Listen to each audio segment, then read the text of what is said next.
Olá, meus alunos, minhas alunas, todo mundo bem? Preparados e animados para a nossa aula de hoje? Então, vamos lá trabalhar um tópico muito importante aí sobre a Lei Orgânica TCE do Piauí. Vamos trabalhar com os recursos aí, reconsideração, a parte também da revelia. Então, um tópico bem interessante que pode ser cobrado em prova. O artigo 141, ele vai tratar aí que na instrução dos processos constitui formalidade essencial a ciência da parte. Lógico, né?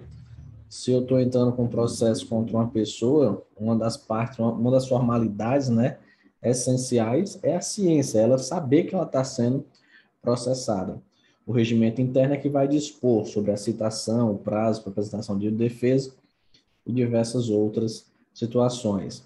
A parte vai se manifestar precisamente sobre toda a matéria de defesa, expondo de forma articulada as razões de fato e direito com que impugna as ocorrências apontadas no relatório de instrução, juntando as provas em que se funda sua defesa, sendo considerado revel quanto às ocorrências não contestadas. O que significa sendo considerado revel quanto às ocorrências não contestadas? O que ele não contestou, né, o que ele não apresentou defesa, ele vai ser considerado revel.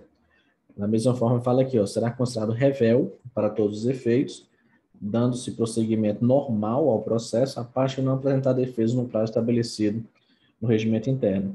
Atenção para isso daqui. Então, ele vai ser a famosa revelia, que é chamado.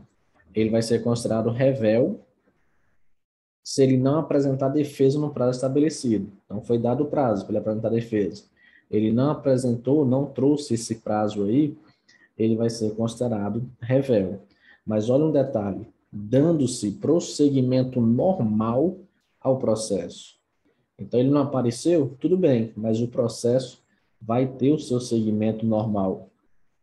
Contra a parte revel, correrão os prazos independentemente de intimação, podendo ela, entretanto, intervir no processo em qualquer fase, recebendo no estado em que se encontra. Então, o cara não quis aparecer no processo, né, considerado revel. O processo ele tem continuidade, segue todo o rito, como se a pessoa tivesse aparecido no processo, e também é garantido para ele, caso ele queira, né, diz, não, agora eu quero aparecer. Me arrependi de não ter apresentado defesa, mas agora eu quero fazer parte aí desse processo. Beleza, é assegurado aí para ele intervir no processo em qualquer fase. Só que ele vai receber o processo no estado que se encontra. Se ele perdeu o prazo, se ele perdeu todo o procedimento, não vai ser retornado, não. Ele vai entrar dali para frente. Beleza? Nessa fase de instrução, a parte ela poderá juntar documentos e pareceres, requerer diligências, bem como aduzir alegações referentes à matéria objeto do processo. Aqui são a parte probatória, né? A parte de produzir as provas. Esses elementos probatórios deverão ser considerados na motivação do relatório de instrução, do parecer do Ministério Público de Contas e da proposta de decisão ou do voto do relator. Parágrafo 2º, muito interessante. Somente poderão ser recusadas, mediante decisão fundamentada, as provas propostas pela parte quando intempestivas, impertinentes, desnecessárias ou protelatórias. Aqui é interessante, porque tem que existir essa decisão fundamentada. Então, eu somente posso recusar, mediante uma decisão fundamentada, aquelas provas que são intempestivas. O que significa uma prova intempestiva? Fora do prazo. Então, diz, olha, você tem 10 dias para produzir sua defesa. A pessoa, no 15º dia, 15 dias depois, ela trouxe a prova. Não, não vou aceitar, porque aquela prova é intempestiva, é fora do prazo. Impertinente, não tem sentido. Para que essa, essa prova? Né? Ela é uma prova impertinente, então ela não vai ser aceita. Desnecessária, né? Seguindo aí a mesma linha de raciocínio da prova impertinente, e protelatórias é aquela prova que está só ganhando tempo. A pessoa está só ali empurrando com a barriga, né? Podemos dizer assim. Então, não são aceitos esses 4 tipos de prova: intempestivas, impertinentes, desnecessárias ou protelatórias. São inadmissíveis nos processos de fiscalização as provas obtidas por meio ilícitos. Aqui as bancas gostam de colocar pegadinhas, né, dizendo assim, que são inadmissíveis no processo de fiscalização, as provas obtidas por meio ilícito, aí, salvo por razões de interesse público. A pessoa, será? Não, está errado. O parágrafo terceiro não trouxe exceção. Diz que é inadmissível no processo de fiscalização as provas obtidas por meio ilícito. Então, atenção para isso daí. No julgamento aí ou na apreciação do processo, a parte poderá produzir sustentação oral. O que é essa sustentação oral? Porque muitas vezes o processo ele é feito por escrito, né? A pessoa apresenta a petição, defende, o juiz vai lá, dá a decisão dele, enfim. Só que nos processos aí no Tribunal de Contas e diversos outros processos, pode ser feita essa sustentação oral, que a pessoa vai defender ali mesmo falando, como diz, vai sustentar de forma oral, vai sustentar falando. Após o relato do processo e antes da proposta de decisão do voto do relator, pessoalmente ou pelo procurador devidamente constituído, pelo advogado, ainda que não seja advogado, desde que tenha requerido ao tribunal antes do início da sessão. Então, caso tenha solicitado, pode ser feito essa sustentação oral, porque às vezes falando, a pessoa consegue explicar melhor do que escrevendo, né? E aí o regimento interno vai dispor aí sobre o exercício da sustentação oral. Parte bem interessante que pode ser cobrada em prova. Professor, o que é isso? Eu estou com fome, se eu boto uma pera aí. Bizu do Suarinho, né? Bizu do Suarinho, você já sabe, carimba que é top. E aí facilita demais você resolver uma questão na hora da prova. Então, nas decisões do Tribunal de Contas, no exercício de função fiscalizatória, em face das razões de juridicidade de mérito, cabe os seguintes recursos. Muito interessante esse artigo 145, porque geralmente o que é falado é assim, em razões de legalidade e de mérito. Só que ele foi muito inteligente, ele falou juridicidade. Porque o que está sendo utilizado ultimamente é esse princípio da juridicidade. Ele é mais amplo é mais moderno do que o princípio da legalidade. Porque o princípio da legalidade está muito vinculado com a lei. Juridicidade não, é a lei, princípios, decretos, resoluções e assim por diante. Então, os recursos, né, podem ser em razões de juridicidade e de mérito. E eu tenho 4 tipos de recurso, é onde entra o bizu. Para você lembrar os 4 tipos de recurso, você vai lembrar de pera. O P, pedido de reexame. O E, embargo de declaração. O R, reconsideração. E o A, agravo. Então, uma dica como essa ajuda demais, um bizu como esse facilita demais você resolver uma questão, porque a banca pode botar assim, são recursos de acordo com a lei orgânica do TCE. Aí coloca lá, reconsideração, pedido de reexame, embargo, declaração, aí botar aqui agravo, né? E aí no item ela coloca, sei lá, alguma coisa começando com F. Aí você, opa, os recursos, o bizu do professor Soares foi pera. Eu não, aí vamos supor, você não, às vezes nem lembra o que é o bizu, mas você lembra que tem, ó, então pera, aqui eu tenho o P, eu tenho o E, tenho o R, tenho o A, agora o F não tem. Então, para você marcar a questão, já facilita demais. E para você memorizar, né? Porque aí, pera, você lembra que o P é o pedido de reexame, o E é embargo de declaração, o R, reconsideração, e o A, agravo. São esses aí os tipos de recursos previstos na lei orgânica. Vamos explicar agora cada um deles separadamente. O regimento interno do Tribunal de Contas disporá sobre os recursos interpostos contra decisões em processo de fixação de coeficientes de participação constitucional.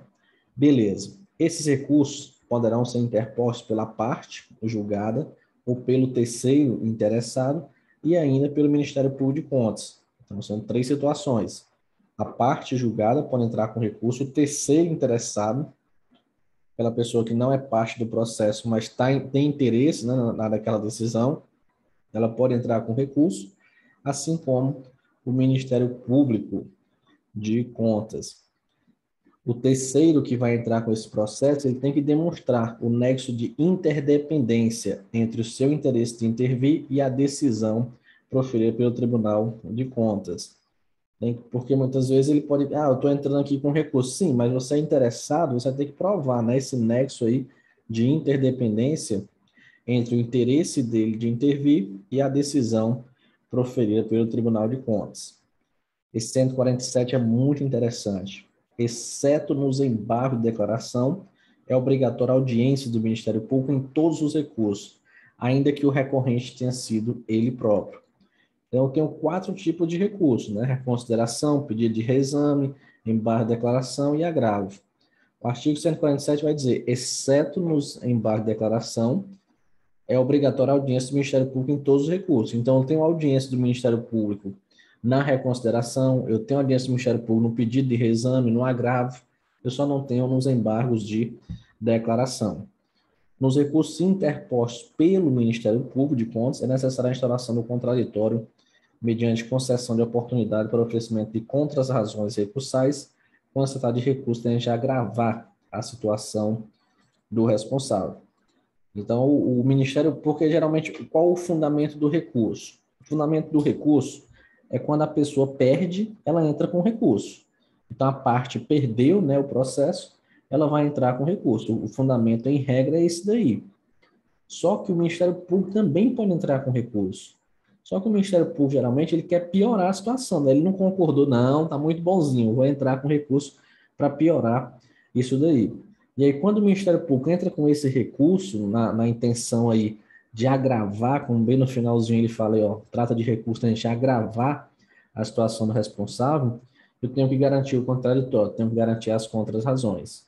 Então, o Ministério Público falou, mas eu tenho que dar o direito à contra-razão aí do acusado, da parte, né? O Ministério Público fala, apresentar contra-razão, e aí eu vou verificar quem é que tem a razão, quem tem realmente o fundamento naquele sentido. O Tribunal de Contas vai regulamentar os recursos interpostos pelo Ministério Público de Contas, com observância ao disposto nessa lei. Havendo partes com interesses opostos, a interposição de recurso por uma delas enseja a outra a apresentação de contras-razões, no mesmo prazo dado ao recurso. Aqui é o seguinte, eu tenho partes com interesses opostos. Vamos supor, um quer a punição, o outro não quer. E aí, quando um entra com o recurso, como o interesse é oposto, né, é dado ao outro o direito de apresentar contras-razões. Tipo, a pessoa, não quero a punição, mas o outro, não, vou apresentar uma contra-razão aqui. Eu quero sim a punição. Professor, não estou entendendo o que é essa contra-razão. Teve uma situação de contra-razão bem recente no concurso da PRF, agora 2021. Um advogado entrou com um pedido para suspender o concurso da PRF, ele foi concedido a liminar, só que aí a AGU recorreu. Quando a AGU recorreu, entrou com um recurso, né? Ela ganhou e foi dado o direito ao advogado a apresentar outras razões. Tipo, ele brigar mais uma vez, né? Só que ele perdeu nas contras-razões. Se ele tivesse ganhado, o concurso teria sido suspenso. Como ele perdeu, o concurso foi mantido. Então, as contra-razões que fala aí é isso daí. Havendo mais de um responsável pelo mesmo fato, o recurso apresentado por um deles aproveitará a todos, mesmo aquele que houvesse sido julgado a revelia no que concerne às circunstâncias objetivas, não aproveitando no tocante aos fundamentos de natureza exclusivamente pessoal.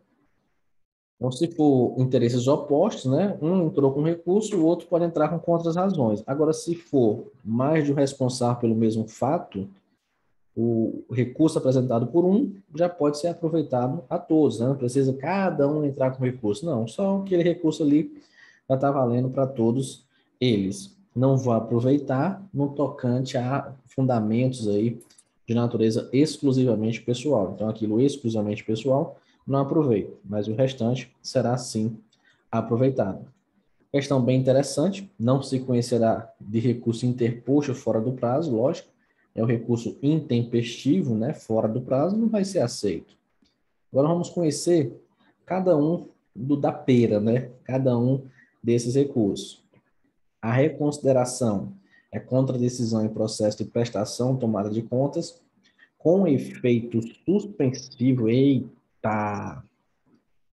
Isso aqui tem cara de prova. com efeito suspensivo. A prova pode colocar sem efeito suspensivo. Interposto uma só vez e por escrito, dentro do prazo de 30 dias,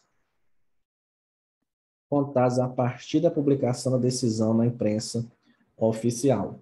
Esse pedido de reconsideração interposto ou petição dirigida ao relator conterá os nomes e a qualificação das partes, os fundamentos de fato e de direito e o pedido de nova decisão. Então, reconsideração, qual é o fundamento dela? Decisão em processo de prestação ou tomada de contas, tem efeito suspensivo a reconsideração, a própria lei já está dizendo isso, vai ser interposto uma só vez e por escrito, dentro do prazo de 30 dias a partir da publicação da decisão na imprensa oficial. Então, cuidado com isso daí. Já o pedido de reexame, o que é isso daí? É contradecisão em processo de auditoria, inspeção ou de fiscalização de atos sujeitos a registro. Então, olha a importância disso, a banca pode querer inverter. A reconsideração é contradecisão em processo de prestação tomada de contas. Já o pedido de reexame é contradecisão em processo de auditoria, inspeção ou de fiscalização de atos sujeitos a registro. Também tem o efeito suspensivo, também é interposto só uma vez, por escrito e dentro do prazo de 30 dias. Essa parte final ficou igual, né? O pedido de reexame e a reconsideração ficaram igual. O que eles têm de igual? Tem o efeito suspensivo, é interposto uma só vez, por escrito, dentro do prazo de 30 dias da decisão. O que é que eles têm de diferente? Reconsideração, decisão em processo de prestação e tomada de contas, pedido de reexame, decisão em processo de auditoria, inspeção ou fiscalização. Já os embargos de declaração é para corrigir obscuridade, omissão ou contradição da decisão recorrida. Os embargos de declaração serão opostos por escrito no prazo de 5 dias, contados a partir da publicação da decisão na imprensa oficial. Esses embargos suspendem os prazos para a decisão embargada e para a interposição do pedido de revisão e dos recursos previstos no inciso 1, 2 e 4 do artigo 145. Então, também tem um efeito suspensivo, né? Porque ele suspende os prazos para cumprimento da decisão e para interposição aí de revisão e recursos. Um pedido de reconsideração, um pedido de reexame, um agravo. Se eu tenho um embargo de declaração, suspende tudo isso. E para que ele serve? O prazo dele é de 5 dias e ele serve para corrigir uma obscuridade, uma omissão, uma contradição na decisão.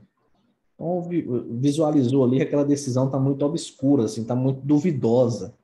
Teve uma omissão naquela decisão, ou uma contradição. Peraí, aqui você disse que era para punir, depois você absorveu. Então, teve uma contradição aqui. Se existe uma contradição, vai ser entrado aí com um embargo de declaração. Muito cuidado com isso. Já o agravo, olhe esse detalhe. O reconsideração, efeito suspensivo. Pedido de reexame, também efeito suspensivo. Embargo de declaração não veio expresso, né? Mas a gente pode interpretar, pode inferir no parágrafo 2º que ele tem um efeito suspensivo, porque diz que suspende os prazos e suspende a interposição de revisão e recurso. Já o recurso de agravo tem efeito devolutivo. O efeito não é suspensivo, ele não suspende, ele apenas devolve a matéria para ser analisada novamente, mas ele não suspende, beleza? Cuidado com isso. Recurso de agravo, efeito devolutivo. Contra decisão monocrática de relator e contra decisões interlocutórias. Então, não dá para confundir, já destacamos aí todos os 4 recursos. Ele será oposto por escrito no prazo de 5 dias, contados a partir da publicação da decisão, na forma estabelecida no regimento interno. O recurso previsto no artigo 156, que é o agravo, não se aplica à decisão, despacho que ordenar citação, audiência ou que determinar a instalação de procedimentos fiscalizatórios. Voltando aqui para a pera, ó. Reconsideração e reexame. Prazo, 30 dias. Embargo de declaração e agravo, prazo, 5 dias. Reconsideração, pedido de reexame, embargo de declaração. Efeito suspensivo. Agravo, efeito devolutivo. Beleza? Então, cuidado com esse detalhe, anote aí no seu material essa informação, porque é muito importante aí. Beleza? Então, trabalhamos aí os 4 tipos de recurso. Vamos finalizar aqui a aula com algumas outras informações sobre essa questão de decisão, revisão do processo. Então, a decisão definitiva em processo de julgamento de contas de gestão caberá pedido de revisão interposto só uma vez. Então, a revisão, ela não é um recurso, é outra situação, né? O recurso é só a pera lá.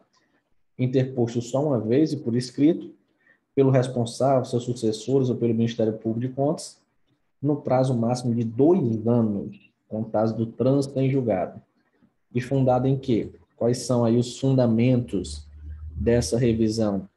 Erro de cálculo nas contas, falsidade ou insuficiência de documentos em que se tenha fundamentado a decisão e superveniência de documentos novos com eficácia sobre a prova produzida. A revisão, geralmente, né, a regra é que ela serve justamente para isso, questão de documentos novos, de provas novas que surgiram. Mas aqui a lei orgânica do TCE também traz outras situações. Erro de cálculo nas contas, falsidade ou insuficiência de documentos em que se tenha fundamentado a decisão.